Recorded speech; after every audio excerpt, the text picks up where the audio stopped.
Hello, what's up guys? Welcome to the new video. Today we will prove that omega cube is equal to 1.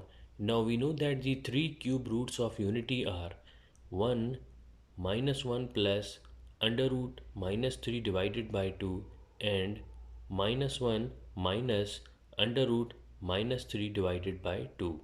Now this one is equal to omega and this one is equal to omega square. Now we can write the omega cube as 1 into omega square. Now we will put down the values of omega and omega square over here.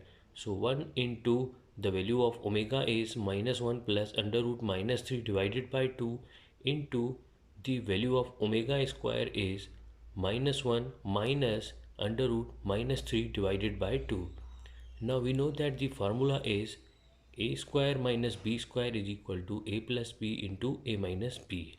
Minus 1 square minus in the bracket minus under root 3 whole square divided by 4.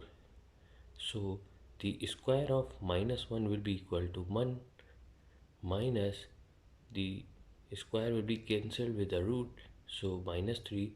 1 minus minus is equal to plus, so 1 plus 3 divided by 4, so 4 divided by 4 is equal to 1. In this way we have proved that the omega cube is equal to 1.